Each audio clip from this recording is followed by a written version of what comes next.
어제 이건희 삼성전자 회장이 별세했습니다. 대한민국 산업계에 한 획을 그었던 인물인 만큼 정재계 인사들의 조문 행렬이 이어지고 있습니다. 이건희 회장의 별세 소식에 삼성그룹주가 뜨거운 관심을 받았습니다. 특히 이재용 부회장이 많은 지분을 갖고 있는 삼성물산의 주가가 급등했습니다. 서울 강남권 아파트 매물이 늘고 호가가 수천만 원씩 떨어지고 있는 분위기입니다. 미국 대선이 약 일주일이 앞으로 다가왔습니다. 국내 증시엔 어떤 영향을 미칠지 상황별로 알아보도록 하겠습니다. 센 경제 라이브 시작합니다.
탁월한 혁신의 리더십으로 삼성을 세계적 기업으로 키우시고 우리 국가의 위상과 국민의 자존심을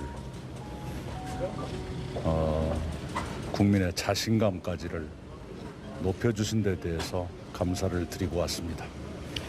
기술기관 위에서 미래를 개척한 미래인이셨다. 늘 보잘것없는 저에게, 배움이 짧은 저에게 거지근성으로 살지 말고 주인으로 살아라 이런 말씀이 기억이 나서 그런 말씀도 좀. 이제 이재용 회장 시대가 활짝 열리길 바라는 게 고인의 마지막 생각이 아니셨을까, 영정을 보면서 그런 생각이 들었습니다. 예. 우리나라 경제계에서 모든 분야에서 1등 그 정신을 아주 강하게 심어주신데 감사하게 생각하고 있습니다.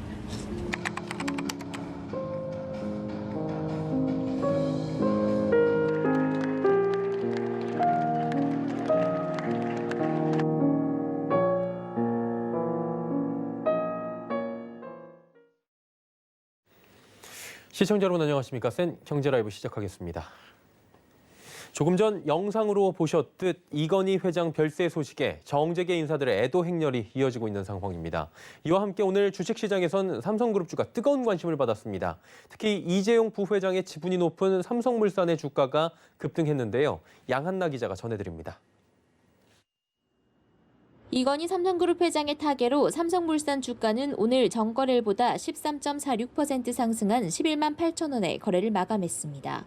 오늘 개장과 동시에 12만 500원으로 급등한 삼성물산은 장중 최고 21.15% 급등한 12만 6천 원을 기록하기도 했습니다.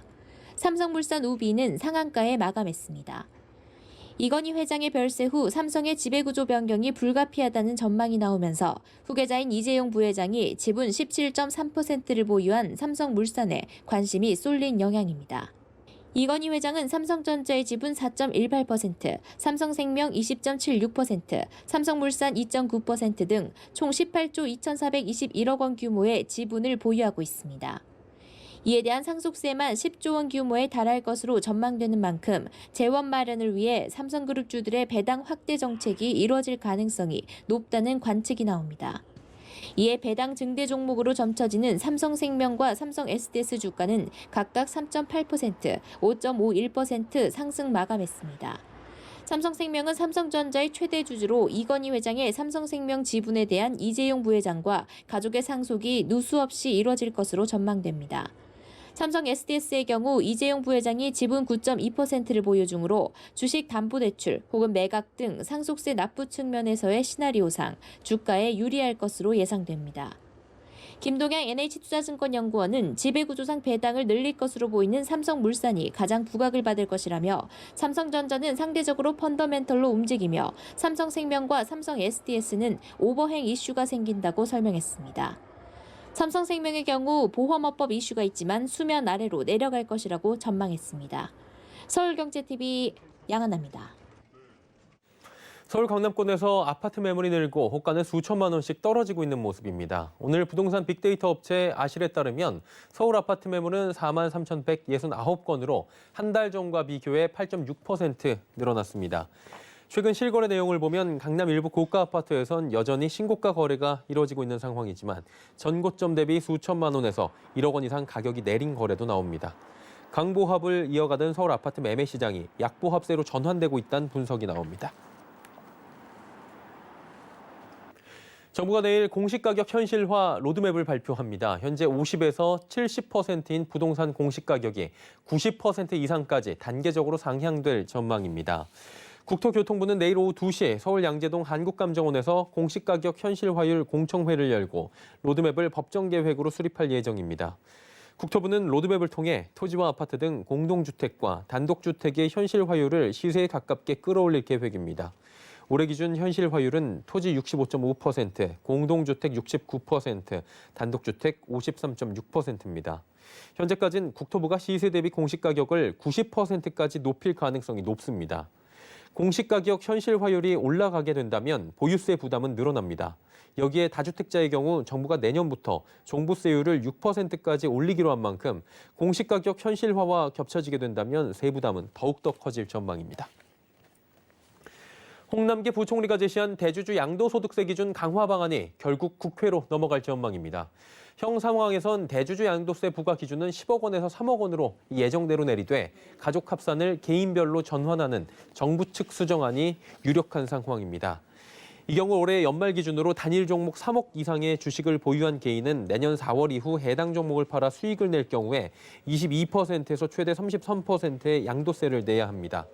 다만 정부안 결정 시한이 연말까지 남아있는 상황이고 국회가 시행령보다 상위 법령인 소득세법에서 입법안을 통해 시행령을 덮을 수 있는 만큼 국회와 정부의 물밑 협의가 진행될 것으로 분석됩니다.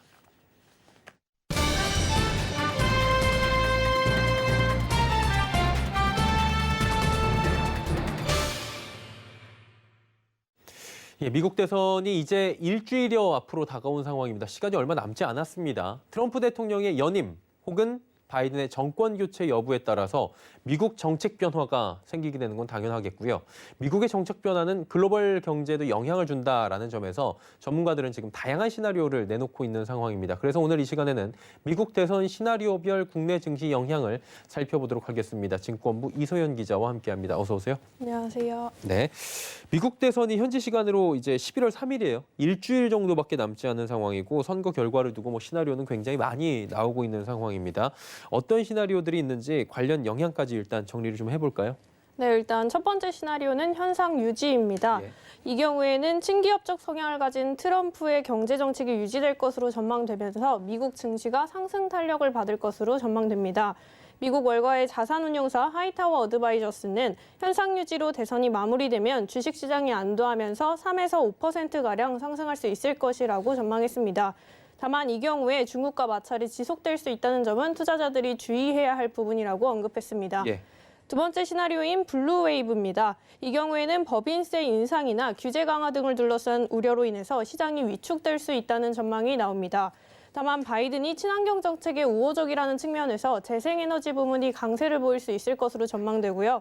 또한 7에서 8조 달러에 달하는 대규모 투자 계획을 가지고 있고 민주당 역시 이에 동의하고 있다는 점에서 경기 회복에 따른 긍정적 흐름 그리고 인프라 수혜 가능성이 거론되고 있습니다. 세 번째 시나리오는 바이든이 집권하고 공화당이 상원을 차지하고 민주당이 하원을 각각 차지하는 시나리오인데요. 이 경우에 대해 미국 월가의 자산운용사 하이타워 어드바이저스는 바이든이 집권하고 공화당이 상원을 차지하게 되면 통상 정책은 예측이 가능해지되 트럼프가 이미 시행했던 규제 완화 정책은 되돌리기 어려워서 투자자들의 심리 개선에 긍정적일 것이라고 전망했습니다.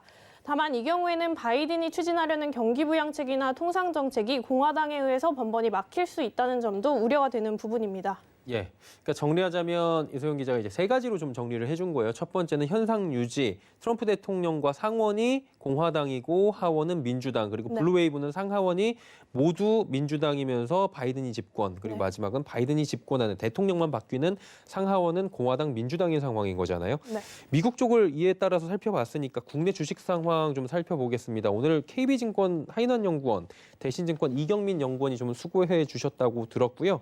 시나리오별 국내 시장 반응 이제 살펴주시죠. 네, 국내 주식시장에 미치는 영향 관련해서는 KB증권의 하윤한 연구원님의 의견 들어봤습니다. 네. 하 연구원님께서는 바이든이 집권하게 될 경우 경기부양책 통과에 대한 기대감으로 인해서 금리가 상승하게 되고 이로 인해 금융주, 내수주가 상승할 수 있다라고 전망을 하셨는데요. 특히 이 같은 흐름을 위해서는 바이든이 집권할 때 상하원 모두를 민주당이 장악하는 것이 최상의 시나리오라고 전망해 주셨습니다. 연구원님 코멘트 들어보시죠.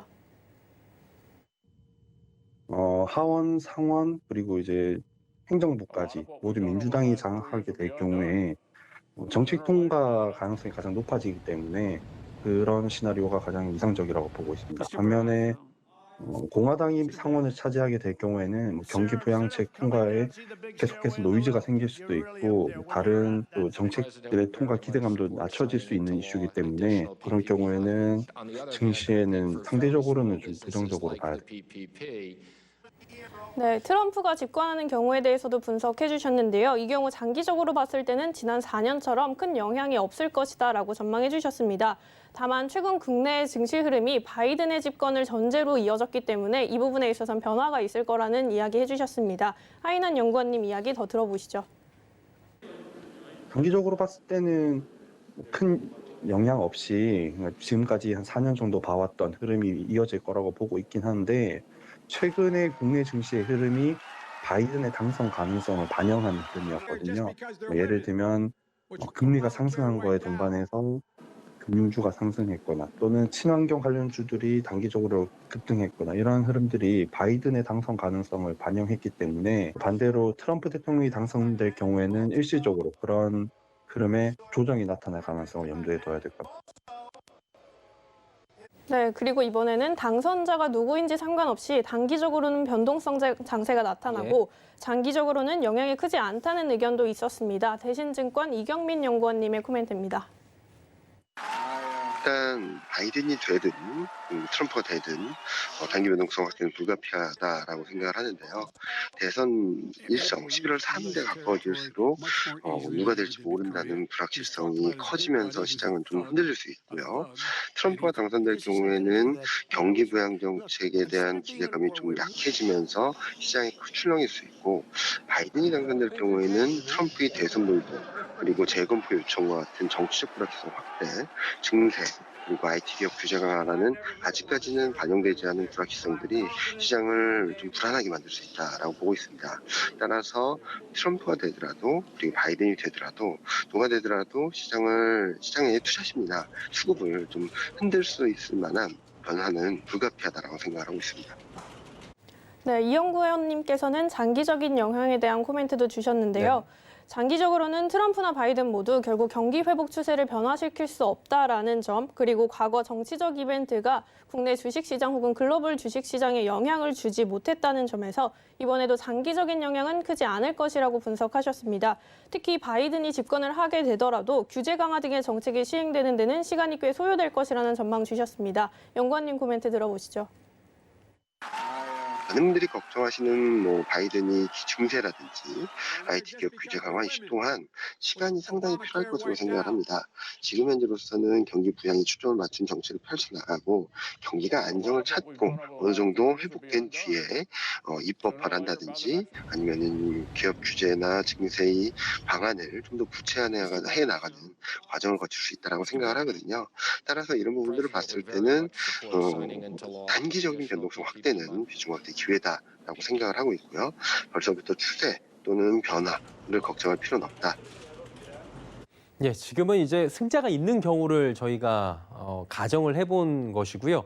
이게 혹자는 승자가 정해지지 않는 시나리오 얘기가 나와요. 이 경우에는 어떻게 전망이 되고 있습니까? 네, 승자가 정해지지 않는 경우는 크게 두 가지가 있습니다. 예. 먼저 트럼프가 대선에 불복하는 경우가 있고요. 그리고 두 번째는 후보자 모두가 과반 득표에 실패하는 경우입니다. 이 경우에는 어떤 경우든 불가피하게 혼란이 일어날 것으로 보이는데요. 관련한 내용 KB증권의 하인원 연구원님께서 코멘트 주셨습니다. 선거 결과가 애매하게 나올 경우에는 트럼프 대통령이 언급한 대로 대선 불복 가능성을 우리가 염두를 해둬야 되는데 2000년 사례를 참고할 수 있거든요. 2000년에 플로리다주에서 표차가 굉장히 적었기 때문에 대선 결과에 노이즈가 있었고 결국 대선 결과가 확정되는데 1개월이 걸렸습니다. 그때 사례를 참고해보면 S&P 500 지수가 4영업일 만에 5.6% 급락한 사례가 있거든요. 다만 추세적으로 봤을 때는 당시에는 닷컴 버블이 붕괴되던 과정이었기 때문에 지금 상황에 정확하게 대입하기는 어려울 것 같고 단기적인 충격은 당시 정도 5% 정도의 조정까지도 생각해 볼 수 있겠습니다. 네, 지금 뭐 다양한 경우의 수를 저희가 보고 있는데 그렇다면 이제 국내 투자자들은 이에 대해서 대비를 좀 해야 될 것 같아요. 어떤 투자 전략이 좀 필요하다고 하던가요? 네, 최근에 이제 국내 주식시장이 추가 부양책 여부나 미국 대선 여부와 관련해서 크게 변동성을 보이는 모습이 있었는데요. 예. 이 부분과 관련해서 미국 대선을 앞둔 국내 주식 투자자들의 투자 전략을 이경민 대신증권 연구원님께서 조언해 주셨습니다. 지금 현재 시점에서 뭐 코스피나 주식이나 종목들이 반등을 하는 국면을 따라가기보다는 조금 더 기다리신 데에 대응하셔도 크게 무리가 없다라고 생각을 하고 있고요. 코스피 2300선대에서 적극적으로 대응하기는 좀 자제하는 전략이 필요하지 않나라는 생각을 하고 있습니다. 단기적으로 변동성이 커질 때 비중 확대 전략이 여전히 유효하다라고 생각을 하고 있고요. 지금 현재 시점에서 조정시 매수 전략의 관점으로 좀 대응 전략을 펼쳐나가시면 좋지 않을까 생각을 합니다. 네, 그리고 이와 관련해서도 트럼프가 당선됐을 때 그리고 바이든이 당선됐을 때 각각 어떤 섹터를 우선순위에 두는지 좋은지에 대한 전략도 같이 조언해 주셨습니다. 가치주라고 할 수 있는 은행, 철강 이런 업종들이 반등을 하면서 바이든이 당선이 되면 주도 업종이 바뀐다라고 말씀을 하시는 분들도 계신데 저는 그렇게 생각하지 않습니다. 주도 업종은 구조적인 성장을 보이고 있는 인터넷 2차전지 제약바이오 그리고 수출주라고 할 수 있는 반도체 자동차라고 생각을 하거든요. 따라서 만약에 조정폭이 커진다, 단기 변동성이 커진다라고 한다면 당연히 인터넷 2차전지 제약바이오 그리고 반도체 자동차 업종의 비중을 늘리시는 게 맞다라고 생각을 하고요. 다만 누가 되는지에 따라서 우선순위 아니면 비중을 조금 더 미세 조정을 할 필요는 있겠습니다.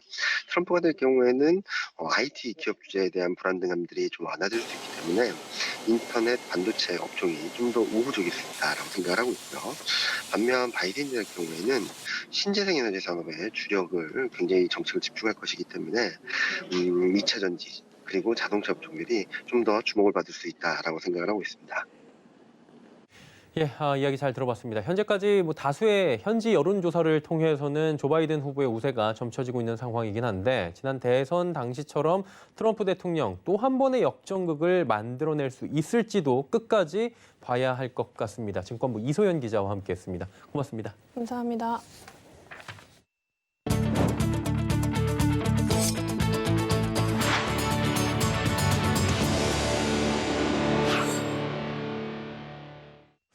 신종 코로나 바이러스 감염증 이후 새로운 경제 패러다임을 조망하는 포스트 코로나 신경제 온답 포럼이 지난 23일 서울경제TV에서 개최됐습니다. 이날 포럼에서는 언택트와 모바일, 4차 산업혁명 등을 중심으로 코로나 이후의 방향성을 논의해봤는데요. 정세미 기자가 정리해봤습니다. 서울경제TV 개국 12주년 특별포럼 포스트 코로나 신경제 온다가 지난 23일 서울 상암동 스튜디오에서 성황리에 진행됐습니다. 서울경제TV 케이블 방송과 유튜브 공식 채널을 통해 생중계된 이번 포럼은 코로나19로 대두된 신경제 패러다임을 분석하고 새롭게 떠오르는 산업을 소개했습니다. 이 자리에는 김대종 세종대 경영학부 교수와 박경수 퓨처 인사이트 컨설팅 대표가 각각 기조연설과 주제 발표를 맡았습니다. 이어 국양 디지스트 총장과 장윤종 포스코 경영연구원 대표이사 원장이 포스트 코로나 시대 어떻게 대응할 것인가를 주제로 좌담에 참여했습니다. 일부에서는 김대중 교수가 언택트 이코노미를 잡아라를 주제로 코로나19 이전과 이후의 소비를 분석했습니다. 김 교수는 먼저 대표적 언택트 산업인 온라인 쇼핑의 올해 매출액이 162조 원으로 매년 20% 이상 성장하고 있다는 점을 주목했습니다. 제조업이 매출 10억 원당 5명의 고용 효과가 나는 데 비해 온라인 산업을 확대하면 10억 원당 40명을 고용이 가능하다는 겁니다. 이러한 변화에 따라 기업의 생산 요소 중 모바일이 필수 조건이 됐다고 강조했습니다. 기업의 4대 요소는 과거에 토지, 노동, 자본이었지만 지금은 모바일이 필수적인 기업의 요소가 되었습니다. 과거와 다르게 모바일을 하지 않으면 기업이 살아남을 수가 없다. 언택트 산업 확대를 위해 정부 차원의 IT 인력 혁신 교육책 마련을 요청하기도 했습니다. 언택트와 모바일을 중심으로 한 기업 정책의 변화로 포스트 코로나 시대의 새 나침반이 될 전망입니다. 서울경제TV 정세미입니다. 첫 번째 김대중 교수의 강의에 이어서 박경수 퓨처 인사이트 컨설팅 대표의 강의도 이어졌습니다. 박경수 대표는 코로나 이후 급부상할 5가지 키워드와 또 이를 토대로 한 기업의 비즈니스 모델에 대해 설명했는데요. 서청석 기자가 전해드립니다. 최근 코로나19로 인해 마스크 착용은 일상이 됐고 실내 입장 시 체온 검사는 필수가 됐습니다. 이 밖에도 코로나19는 우리 삶 전반에 다양한 변화를 가져왔습니다. 박경수 퓨처인사이트 컨설팅 대표는 코로나19 사태에서 일어난 변화를 비즈니스적 관점에서 발빠르게 분석하고 이를 5가지 키워드로 정리했습니다. 홈 블랙홀은 5가지 키워드 중 하나인데 코로나19로 실내에 머무르는 시간이 많아지면서 대부분의 경제활동을 집에서 하게 됐다는 의미입니다. 재택, 원격 근무는 물론 홈트레이닝까지 일과 일상이 모두 집에서 이뤄지게 된 겁니다. 때문에 집과 업무 공간이 분리되지 않은 특징을 잘 살펴보고 새로운 비즈니스 모델을 만들어야 한다고 설명했습니다. 다만 이로 인해 느끼게 되는 고립감과 외로움, 동기부여 부재 등으로 오는 우울감 등 부작용을 해결하기 위해 직무에 새로운 가치를 부여하는 게 중요하다고 설명했습니다. 과거에는 굉장히 업무와 성과를 저희가 굉장히 강조했죠. 하지만 앞으로는 일의 의미와 사람을 강조할 수밖에 없는 시대가 올 수밖에 없습니다. 이와 함께 박경수 대표는 일상 공간 주변에서 이뤄지는 로컬 경제, 스마트폰으로 모든 것이 가능한 핑거 클릭, 자신의 취향에 따른 소비를 원하는 취향 콘텐츠, 언택트 속 기업의 생산성 등 5가지 키워드를 말했습니다. 라이브 커머스, 인플루언서 마켓 등은 변화한 트렌드를 빠르게 분석해 성공한 결과로 이처럼 트렌드에 맞는 새로운 비즈니스 모델을 만들어야 한다고 설명했습니다. 제가 비즈니스 코드 5가지에 대해서 말씀을 드렸는데요. 이것들을 한 번 더 주의 깊게 고민해 보시면 더 멋진 서비스를 여러분들이 만드실 수 있으리라 생각됩니다. 코로나19가 위기의 모습으로 다가오고 있지만 동시에 새 비즈니스 모델과 기회를 만들어내고 있습니다. 서울경제TV 서청석입니다. 서울경제TV 개국 12주년 특별 포럼에서는 포스트 코로나 신경제 대응 전략에 대한 국양 디지스트 총장과 장윤종 포스코 경영연구원장의 좌담도 진행됐습니다. 국 총장과 장 원장은 코로나19가 우리에겐 손실만이 아니라 큰 기회가 될 수 있다는 데 공감하며 디지털 전환을 무기로 결국 제조업 경쟁력을 키워야 한다고 입을 모았습니다. 정훈규 기자입니다. 국양 디지스트 총장은 디지털 전환을 가속화한 코로나19가 한국에는 유리한 환경이 되고 있다고 진단했습니다. 디지털 전환이라고 부르는 건 한 10년 전부터 시작을 했습니다. 시작은 서서히 시작을 했는데 이제 속도가 막 붙기 시작을 하는데요. 우리는 이 변환을 올라타기 위한 좋은 조건을 가지고 있습니다. 일단 반도체, 전자 등 하드웨어적인 기반이 잘 갖춰져 있기 때문에 AI와 소프트웨어에서 또 한 번 앞서갈 수 있다면 한국의 세계적인 입지는 더 커질 수 있다는 겁니다. 장윤종 포스코 경영연구원장은 코로나19가 한국이 선진국으로 진입할 수 있는 등용문이 되고 있다고 했습니다. 장 원장은 포스트 코로나 신경제의 특징이자 전략으로 디지털 전환과 탈탄소화, 탈세계화 등 3가지를 꼽았습니다. 정부가 추진하는 디지털 뉴딜, 그린 뉴딜과 괴는 같지만 이런 전략의 목적은 제조업이어야 한다고 강조했습니다. 한국의 선도국가 대통령께서 말씀하신 선도 국가로 나아가기 위해서는 디지털 뉴딜과 그린 뉴딜이 쫙 해서 어디로 모여야 될까요? 이게 제조업으로 모여야 되는 거예요. 그래서 디지털과 그린은 수단이고 제조업이 목적이 돼야 한다는 겁니다. 장 원장은 미중 갈등 역시 한국 제조업의 경쟁력을 새로운 차원으로 끌어올릴 계기가 되고 있다고 진단했습니다. 한국의 주력 제조업을 따라오던 중국이 미국과의 갈등으로 멈춰선 지금이 차이를 만들어낼 수 있는 기회라는 설명입니다. 국양 총장은 제조업 혁신을 뒷받침할 교육 혁신을 강조했습니다. 기존 지식을 주입하고 지식에 대한 평가에서 실패한 사람은 도태될 수밖에 없는 구조를 깨야 한다는 겁니다. 기존의 지식을 열심히 가르쳐주는 것도 중요하지만 그거 못지않게 중요한 일 중에 하나가 지식을 응용하고 그리고 새로운 패러다임을 만들 수 있는 그런 교육을 해야 된다고 생각을 합니다. 국양 총장과 장윤종 원장은 이번 좌담에서 인간과 컴퓨터 인터페이스, AI와 인간이 협업하는 근무 환경 등 10년 뒤 미래상도 제시했습니다. 서울경제TV 정은규입니다. 센 경제 라이브 마칩니다. 함께해 주신 여러분 고맙습니다.